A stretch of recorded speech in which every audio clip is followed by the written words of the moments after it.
Okay, I believe we just started live on Facebook right now. We're going to go ahead and let this sit for a few minutes, for a minute or two. That way people can see it populate, and then we'll begin in about 1 minute.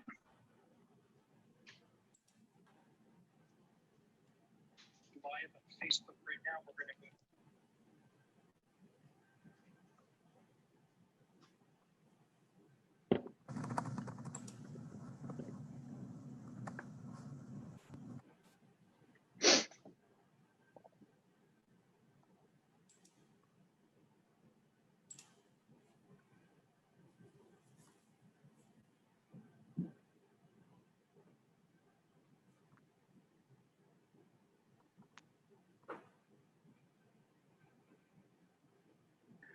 Okay, I think I'm going to go ahead and start right now. We have about 88 people in the room right now, and those numbers are jumping up. So let's go ahead and begin our live event this morning or this afternoon. Thank you, everyone, for joining us here on the 9 News Facebook page. We're also streaming live on the 9 News website, 9news.com, and this stream is going to live for eternity, as long as Facebook will last, so people can come back to this video stream and see what we talked about today. I believe we are 29 days out from the big day, from Election Day. In case you haven't heard that there's an election this year, I want to thank the two panel experts that are going to be joining us here today to take your questions live and pre-submitted questions. But first, we want to thank the Colorado Freedom of Information Coalition for hosting this event for us today. If you don't know what the Colorado Freedom of Information Coalition is, it's a nonpartisan alliance of groups, news organizations, and individuals dedicated to ensuring the transparency of state and local governments in Colorado by promoting freedom of the press, open courts, and open access to government records and meetings. We reporters, we work closely with the CFOIC often when we are trying to get records from our local governments, and they're a great group, and we're happy to have them hosting this event. So let's go ahead and introduce the two experts that we have taking your live questions, which we'll get into in a bit. First, we have Peg Pearl. She's the Director of Elections for Arapahoe County. Peg, thanks for joining us. And then we also have Jocelyn Bucaro. She's the Director of Elections for Denver. So we have two election officials. Peg, I'll go ahead and start with you. If you can introduce us, who you are and how long you've been doing election work in Colorado. Sure. Thanks, Jeremy. Thanks for having me here. As you said, I'm the Director of Elections here in Arapahoe County. I've been in this position since January of this year. So this will be my third election as election director here in Arapahoe County. We do, for folks who aren't aware, we do run our elections at the county level in a large part here in Colorado. So the people actually sending out ballots, counting ballots that get sent out back and things. So I'm here in Arapahoe County now. I've been in Colorado for about 10 years doing work at the policy level, working with state and local governments from the nonprofit sector and as a consultant. And before that, I worked in the federal government, all of these kind of surrounding elections and campaigns and open government. And that's the kind of thing I like to do. And I'm happy to be here today to help answer everyone's questions. And I think somebody told me, and maybe I'm wrong, you're a Harry Potter fan, right, Peg? Yeah, and like old school, I guess, in terms of like as much as I can be as a Gen Xer, right? So yeah, I read the book starting in law school, but yes, and my two teenagers are as well, definitely. Oh, great. All right, and let's go to Jocelyn Bucaro, Director of Elections with Denver. Jocelyn, what's your background and how long have you been doing election work in Colorado? Hi, thank you so much for having me. I have been with the Denver Elections Division since June of 2018.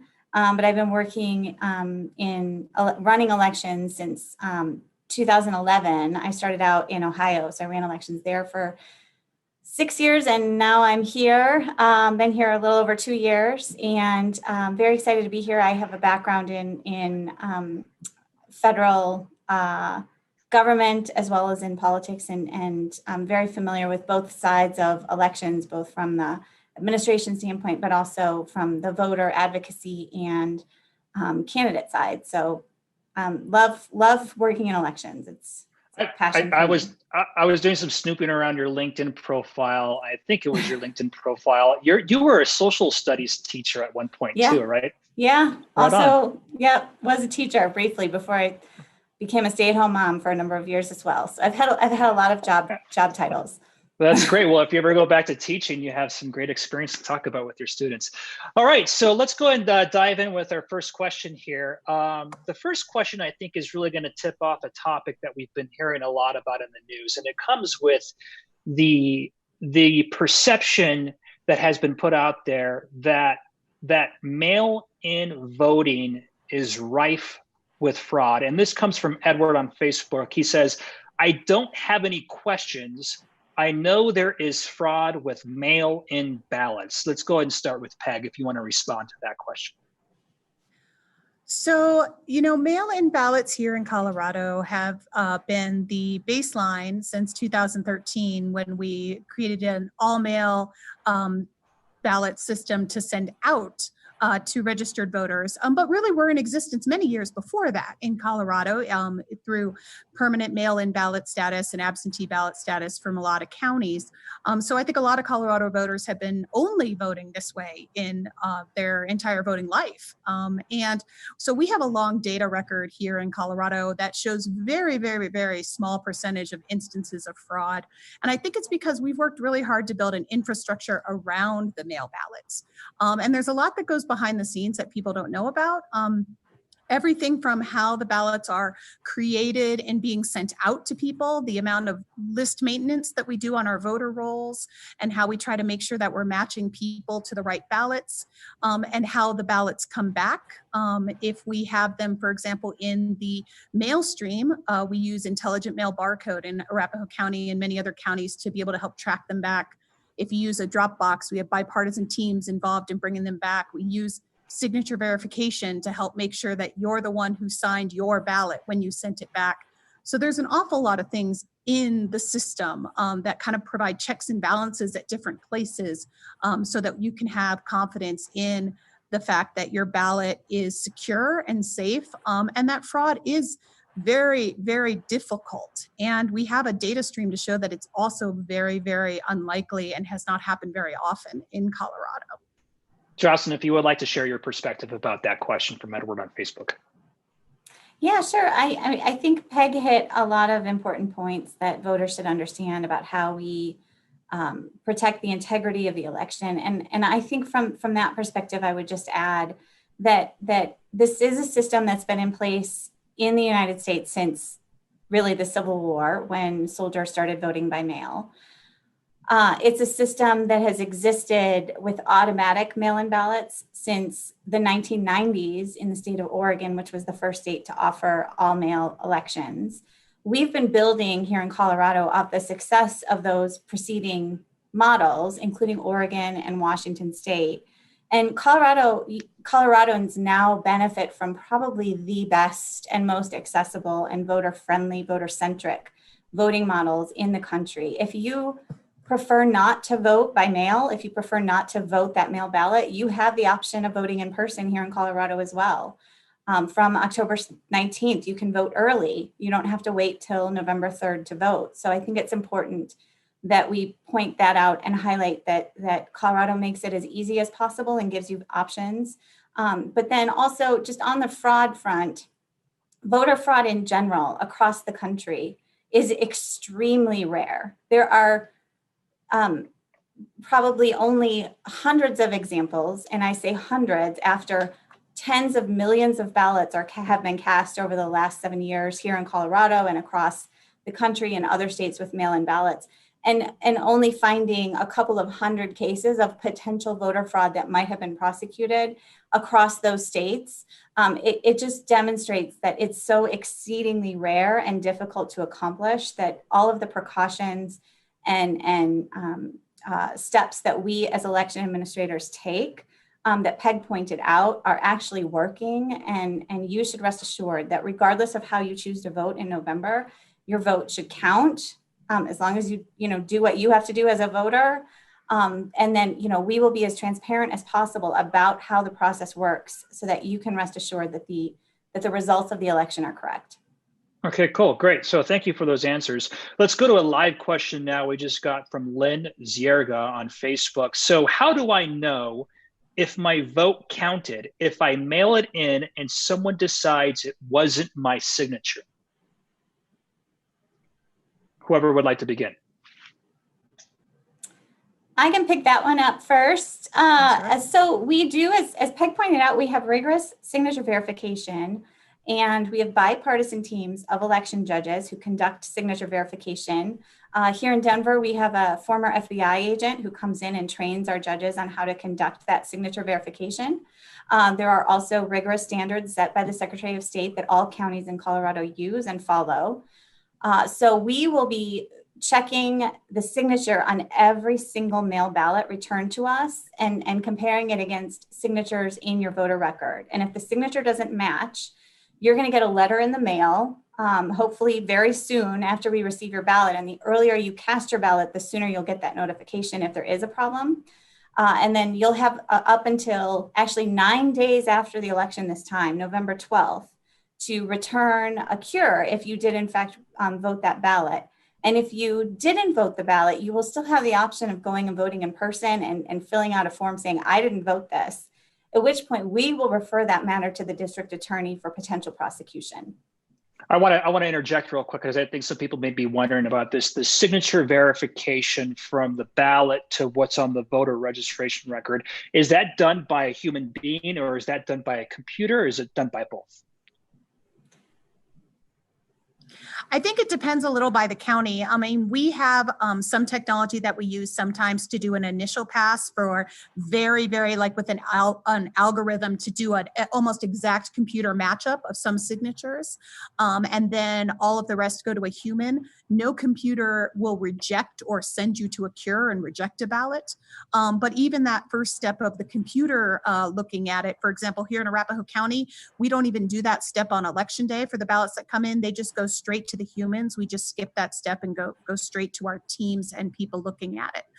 So I think most counties have some sort of combination like that. But for everybody, you definitely have trained judges, as Jocelyn said, who are the ones who are going to make a decision before something is sent back to a voter for a cure. And just to add on to that, a couple voter tips.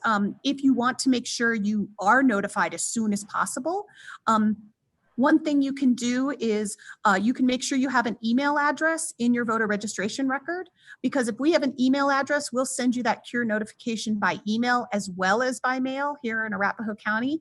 And so you might get it a little sooner than by the US mail. And also you can always check yourself through the ballot tracking options that are online now. If you're in Denver, it's Ballot Trace. Everywhere else it's called Ballot Track, but you can sign up and check your own status of your ballot and kind of be proactive about checking. And then I do want to urge everyone, if you do get a cure letter, because I know there was some voter confusion in June, if it was you, you need to tell us. So you need to act either way. This is not only tell us if it wasn't you, it is tell us if it was you. Because we cannot act by state law on that ballot unless we hear from you, yes, it's good.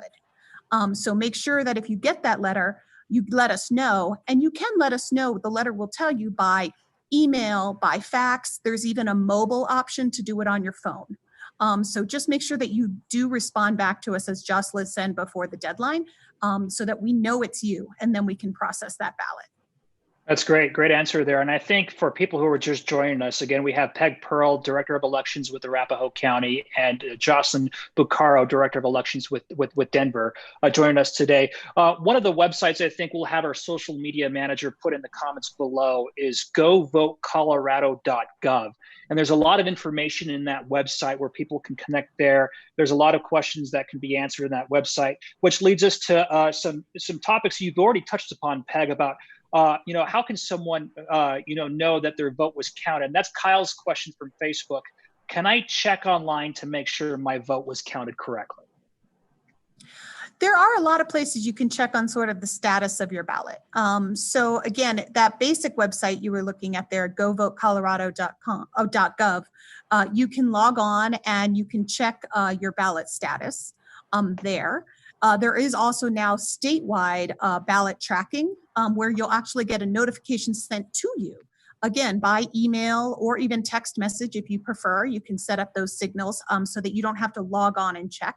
and you can get some notices checked to you.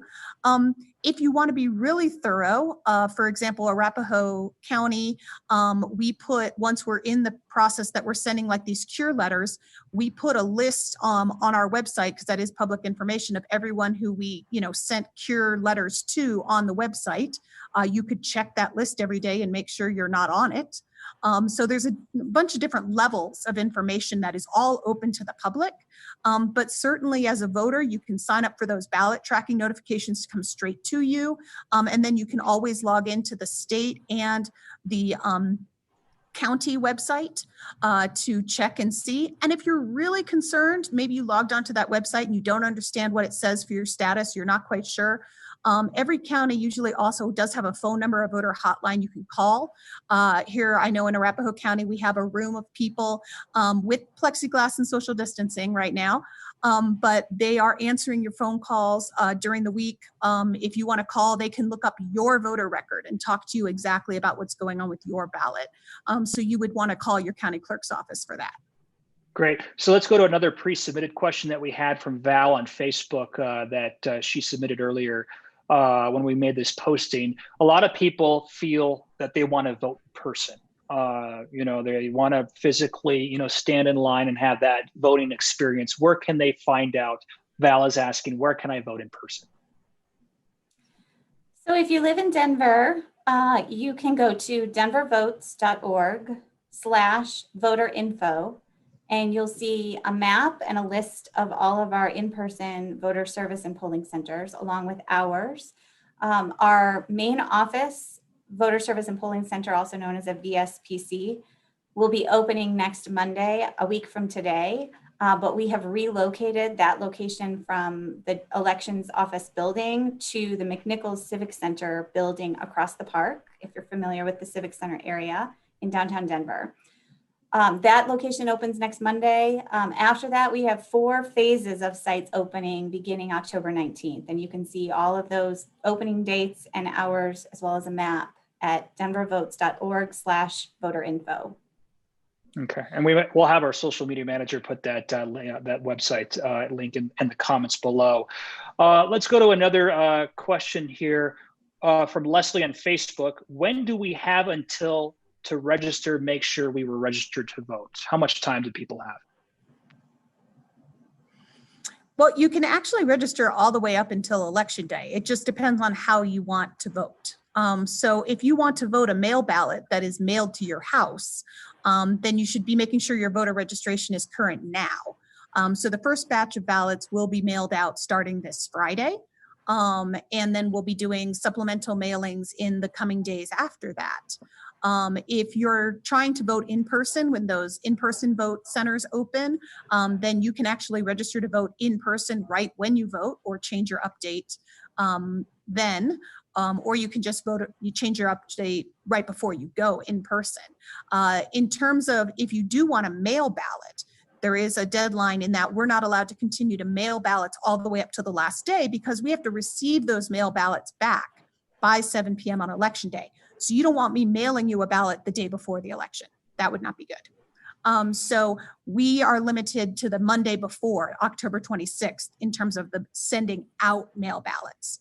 So if you want to have a mail ballot mailed to your house, then you need to make sure your voter registration is up to date and done now before that mailing deadline. But in registration terms in general, you can register including on Election Day itself, as long as you're going to vote in a different way. Okay, let's go to another pre-submitted question here. And I want to remind viewers who are joining us live on this Facebook Live and on our website, you could submit your questions in the comments below, and I'll try to answer your question to Peg and Jocelyn, who are joining us here right now. Let's go here to another pre-submitted question here. Jess from Facebook, can I drop my ballot in a box in a different county? Yes, you sure can. You can, as long as your ballot is in the hands of any county clerk anywhere in the state of Colorado by 7 p.m. on November 3rd, the last day to vote, your ballot will be considered received in time to count in the election. So yeah, if you are traveling, if you're up in the mountains for the weekend and you brought your ballot with, you can absolutely drop your ballot in a drop box in whatever mountain county you're in, or you can wait until you get back into your home county and visit your local county clerk's website, or look at the instructions you'll have when your ballot comes in the mail beginning this weekend. Yeah, and Heidi from Facebook is asking kind of like a similar question here. How do I send back my Colorado ballot from another state? Yeah. So from another state, you're pretty much going to have to send it in the US mail. And so we recommend that you do that as soon as possible, because we, again, need to receive it here by 7 p.m. on election day. Postmarks don't count. So if you are in Oregon or Michigan or wherever, the post office does recommend at least 7 days or more, depending on where you are. So please get that back to us in the US mail as soon as possible in October. Okay, let's go to another live question that was just submitted by Gail on our Facebook page. Is there a Colorado residency requirement? Can I drop off my ballot anywhere? If I live in Denver and drop into the box in Glendale, how does my ballot get to Denver? It sounds like you answered some of those questions, but let's talk about the Colorado residency requirement. In order to register and vote in the November election, you have to have been a Colorado resident for at least 22 days, which is actually next week. October 12th is that 22-day residency requirement date. So if you're already here and you're already living here, then you can absolutely register to vote and vote in the November election. So yes, there is a residency requirement. Great. Let's go to another live question that came in from Cheryl Phillips. If I'm registered as a mail-in voter, can I vote in person this year? No problem. Yeah, I mean, everybody is registered as an all options voter.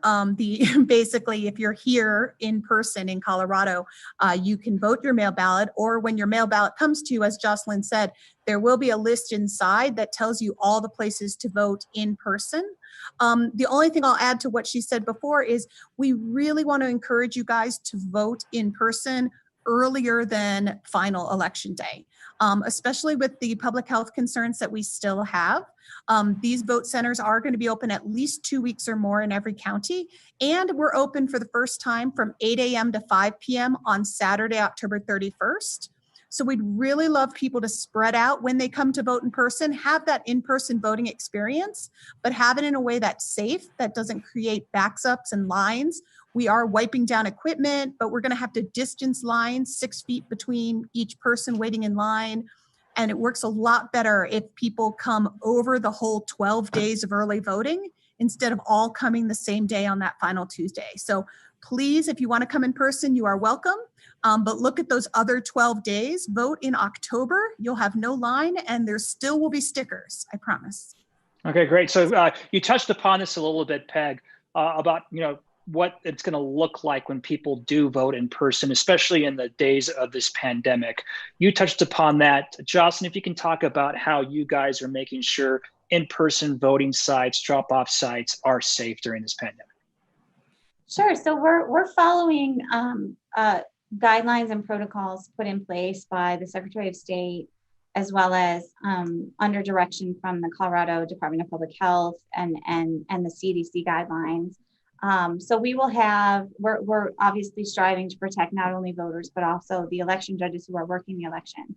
So all of our election judges will have facial coverings at all times. Any watchers and media who are in the location for longer than an hour also, we'll also have to have facial coverings at all times, but we'll also be taking temperatures of our election judges when they report to work, and then any media or observers in the location will have temperatures taken. So we'll be doing a little bit of symptom monitoring.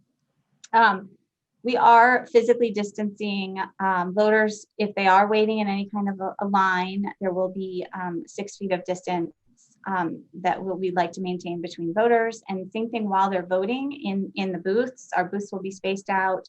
Our election judges will be spaced out from one another. And then outside the location, we also are offering at 19 of the locations Denver is opening a curbside ballot pickup option. So if you don't want to have to go inside because you have concerns about the pandemic and coronavirus, but for whatever reason you need a new ballot, you didn't get your ballot in the mail, you can basically order a ballot like takeout and come and pick it up using our curbside ballot option at 19 locations across the city. And just to add, Arapahoe County, we're also doing some curbside pickup locations as well. So for some of those metro counties, if you don't live in Denver, check and see, because you might have that option as well. Great answer. Thank you. Let's go to another live question here that came in from Luis. What happens if people show up at the voting center to monitor the voting? Can anybody do that? I'll start. So we do have, under Colorado law, for purposes of transparency and importance of accountability, we do have what's called watchers. And so watchers are folks who are officially certified. They're appointed by a political party. They go through some training, and they can come into a poll center following very specific rules of conduct, so that they can observe the process of voting, making sure that everything is on the up and up, that all the voters are being serviced properly, and there are rules attached to that. And so we welcome them as part of our process, and try to accommodate them not only in the vote centers, but also in our ballot processing areas. So that's the process to file, to become a watcher. Now, that is a particular process, like I said, that goes through the political parties or through issue committees who have a measure on the ballot. So not just anybody can just show up and say, I'm here to watch and watch the polls and make sure you're doing everything right.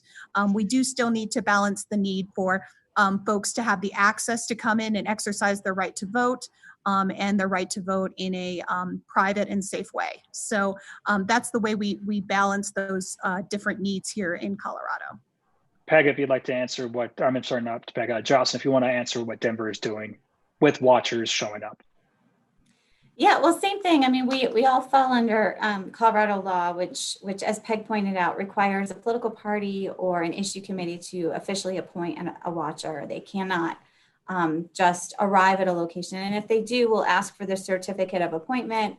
We'll verify that the watcher was indeed appointed by the appointing authority, and issue them appropriate credentials, designating them as a poll watcher inside of in-person voting site or a ballot processing room.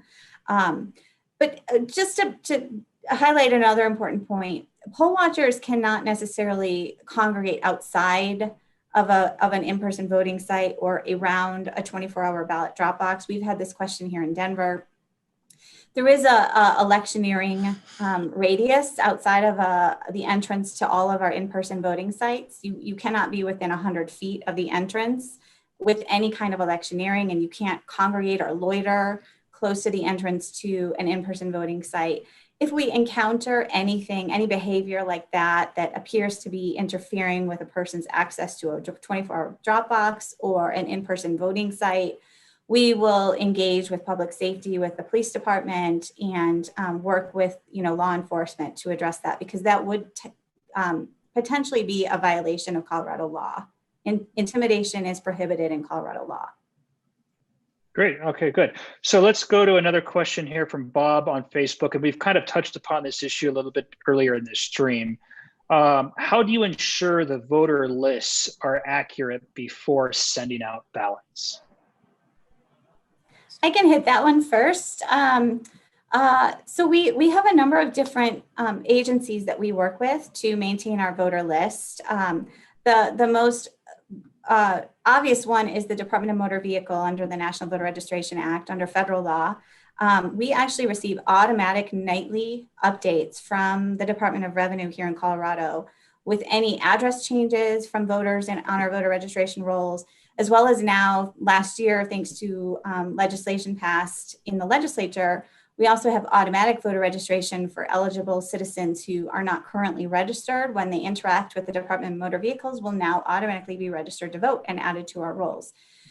We also use the USPS national change of address information. If we see that you may have moved and updated your address with the Postal Service, that will trigger a letter from your county clerk to you saying, hey, it looks like you may have moved, and it will inactivate your voter registration, so we won't automatically send you a ballot in the mail. We also work with the Department of Corrections for anyone who becomes incarcerated with a felony conviction. While they're incarcerated, their voter registration will be canceled.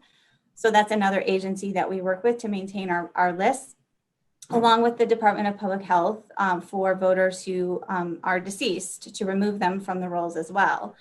And we have an interstate sharing network through the Electronic Registration and Information Center, where we can receive information about voters who may have moved and registered to vote in another state or become deceased in another state, and trigger another notification from us to that voter saying it looks like something might not be accurate with your voter registration. So those are all various ways that we maintain accurate voter lists. Peg, did I miss anything? I think the only thing that I would add, and it's just because we have 3 elections this year, is if a ballot does go out and it comes back to us from the post office as undeliverable. So that's another piece of information we get from the post office because ballots are not forwardable. So this is another reason why you might want to go double check your address if you've moved. So after the June election or after the March election, if we got ballots bounced back as undeliverable from the post office, then we do, if we don't otherwise have information from those sources that Jocelyn talked about, we do send a confirmation card letter to the voter, which is forwardable, that might go to their new house and say, hey, we tried to send you a ballot last time and it got sent back. We're not going to send another ballot to that old address. So you need to update your address or tell us what's going on if you need to cancel or whatever. So just one other way that we get information back to try to keep those rolls as current as possible. I have a question from my end. The night of the election, the Colorado Secretary of State has, recently made news for asking the media not to report results. In the age of the pandemic right now, can we anticipate any sort of delay or any sort of later release of election results because of the pandemic? Here in Denver, our plan is to report initial results at 7 p.m. on election night, as we typically would. If there's any sort of court order that comes into effect affecting the hours of voting, that schedule would be impacted as well. The main reason that Denver is probably going to take a while to report full results, I think before I even go into those details, I should point out that nothing about this is new and it's not necessarily pandemic related. No election office in the country is ever finished counting ballots on election night. So, get that, drill that in and understand that the process is slow. It's slower with mail ballots because they go through all of this rigorous review, signature review. They are a physically cumbersome type of ballot to process for us. So it will take time, and it will take time in other states as well, where they're not, maybe don't have the equipment and don't have the resources in place now to handle the influx. But having said that, Denver's going to take a while because we have a very long ballot in November, and we have a 3-card, 18-inch long, double-sided front and back ballot with 23 total issues if you are a Denver voter. So, don't be in a rush. If you're voting in person in Denver this fall, don't do it when you're rushing somewhere else because it's going to take you some time. We've clocked it. It's about an average of 22 minutes right now for somebody to vote this ballot. And that's the average. So, but we do also, I think it's important to point out that there's no reason for you to wait and make your decisions when your ballot comes. You can go online right now and research your ballot and start figuring out how you want to vote on some of those issues. If you go to denvervotes.org/voter-info, we have an interactive ballot where you can see the information that comes in your Tabor notice all on the screen, and research candidates and all those judges that we always are very excited to have to vote on as well. So, Denver voters take that time. And I know that there's a statewide sample ballot you can access at the govotecolorado.gov website as well. Great. Peggy, you want to add your perspective on that? Yeah, and I think there's a couple things that I just want to add to everything that was right spot on from Jocelyn. One is voters, you have some control over this. So we in Colorado, under state law, we are allowed to process ballots before Election Day. Not every state is allowed. And we are allowed to keep those rolling. Now, we don't know who's winning or losing. We're not running like totals, but we are allowed to do the signature verification, and we're allowed to do kind of the process. So if you give us ballots, we will work on them. So again, if you return those ballots mid-October, we have a plan here at the warehouse that I'm sitting in Arapahoe County.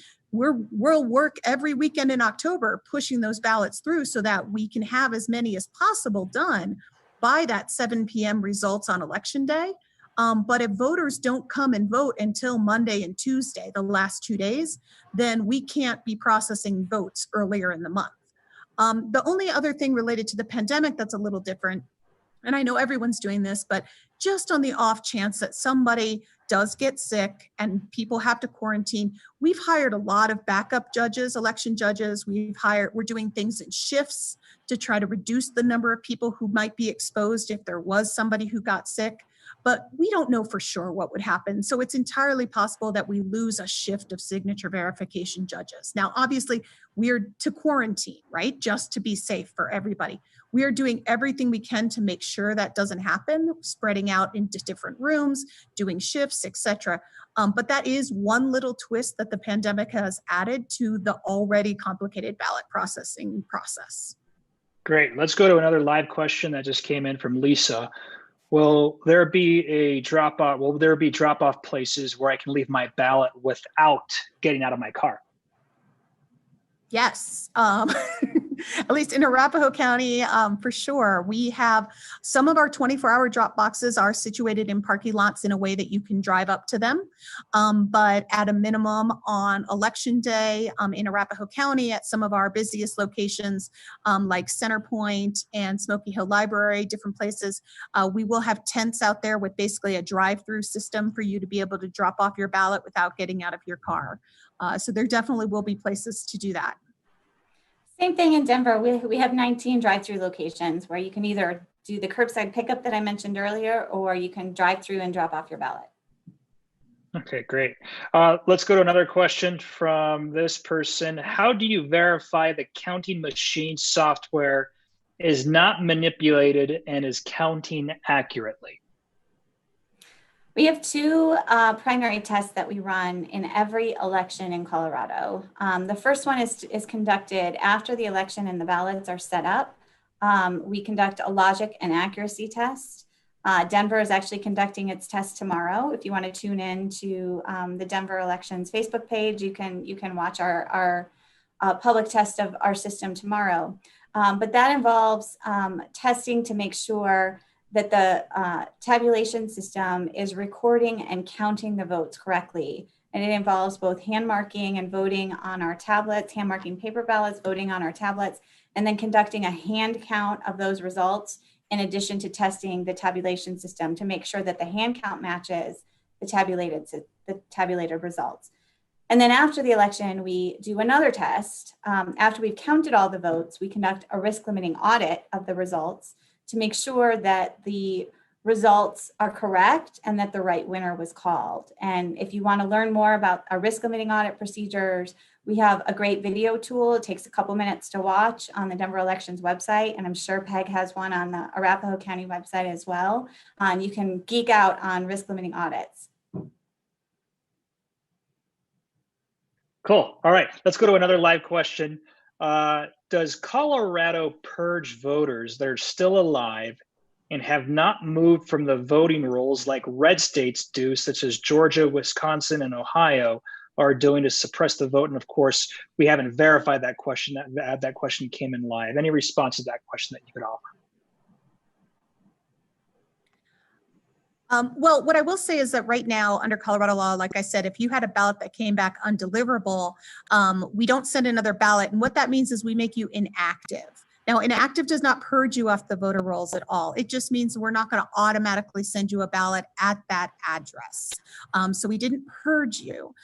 You just need to update your address if you want a mail ballot. Now, somebody who is inactive can walk into a vote center and with their ID and their new address can vote right that day. So like I said, you are still on the voter registration rolls. That's definitely the inactive status. So if you look on our website or other places and you see a list of active voters versus a list of inactive voters, I just want to explain what that means. Those inactive voters can all still vote. It just means they're not going to get a ballot sent automatically to their house. They have to kind of engage with us in some way to be able to either get a mail ballot or to come vote in person. But we don't have any systematic way right now, right before the election or anything else, that we're purging people off the rolls right now. unmute here. This is from Ashley on Facebook, and I know maybe some people have a similar circumstance. Anyone know what I should do if I'm going to be out of the country starting next week until the end of November? Can't seem to get a hold of anyone live on the phone, so thought I'd throw this out there and see if anybody knows. You have two options, actually. You can either visit your county clerk's office today. If you live in Denver, you can come down to our main office, or if you live in Arapahoe County or in whatever county you live in Colorado, you can go in and get your mail ballot today, and you can vote it right there and turn it in right there. You don't have to wait until your ballot comes in the mail this weekend or next week, or until in-person voting opens for us next Monday. So that's option one. Option two, if you are going to be overseas, you may qualify as a overseas citizen voter for the period because you'll be absent during the election. And in that case, you can register to vote with that qualification, and you'll have other options open up to you to be able to vote even electronically while you're overseas. So those are some options for anyone who's leaving town, but going to be out of the country as that voter indicated. Great. Okay, I think we've exhausted all of the questions that have been submitted live. I'll keep watching the feed here to see if anybody else has any more questions and through our submitted questions. Every election year, there's always kind of like the stuff that you guys see on the front lines, on the front lines of this election. What would you two really like people to know at home about election season this year amid this pandemic?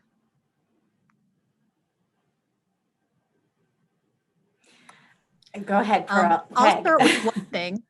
Okay, I'll start with one thing. I'm sure you have things too. I know there's a lot of things that get circulated around Facebook or whatever that maybe come from another state. So for Colorado voters voting in Colorado, I just want people to know that the way we process ballots and the ballots that we get back, every ballot gets processed the same way with our same bipartisan teams, from the drop box where you pick it up, through the signature verification as bipartisan teams, through the ballot opening process with bipartisan teams, through any even adjudication of voter intent with bipartisan teams. That whole bipartisan process happens with every ballot, and it happens with every ballot no matter who you vote for or what party you are. There's nothing on an envelope or nothing in any step of the process that would even tell our judges necessarily along the way, oh, treat these ballots differently than that other batch of ballots for whatever reason, in terms of party affiliation reason. We have the same bipartisan process. We apply it to all the ballots. We're not doing anything differently for anyone. And so I just want people to know that it is a right to vote. We want all of you to vote, no matter who you're voting for. I don't care. I want you to vote and get it through the bipartisan process, and for you to feel safe that your ballot will be treated fairly in that process, no matter who you registered to vote for or what you're doing. So it's the same process, and we take it very seriously, and our judges take that very seriously through every step of the process. I think the main message I want voters to take from this election is, first off, you're very lucky here in Colorado because you have multiple options for voting. We have a voting system that's pandemic proof, that's foreign interference proof, that's voter purge proof, because we have same day voter registration. You can register and vote on election day if you choose. And you can vote at home. You can vote at home and never interact with anyone if you don't want to, because you can drop your ballot in a 24-hour drop box, or you can use one of our drive-throughs. If you need a new ballot, you don't have to go inside. You can use our curbside ballot pickup option. But as Peg pointed out earlier, we really do want voters to exercise that right to vote, but to not wait. Because if you wait and return your ballot on election day, or if you wait to vote in person on election day, you should plan to wait to vote, because it is a long ballot here. And, depending on where you go to vote, there might be a line. You might have to wait in line, and then it might take you a a bit of time to actually mark your long Denver ballot with all of your 23 issues. So research your ballot, make your plan, figure out what method works best for you. Go to the govotecolorado.gov site right now. Make sure your registration is current. Don't wait to do that. Even though you have the option of registering or updating through election day, there's no reason to wait. Make your plan. Know how your ballot's going to come to you. Use ballot tracking. You can go to ballottrace.org if you live in Denver, or through the Go Vote Colorado site, you can access your county clerk's ballot tracking. Get notifications sent to you so you know when your ballot's on its way to you and when we've received it and it's been accepted and ready for counting. Get that assurance. And then, share that with all your friends and family and encourage them to vote as well. You'll get an I voted sticker in the mail if you live in Denver. And then we also have a digital I voted sticker if you're a Ballot Trace subscriber that you'll get and you can share on your social media feeds. So that's one way to remind all of your friends and neighbors.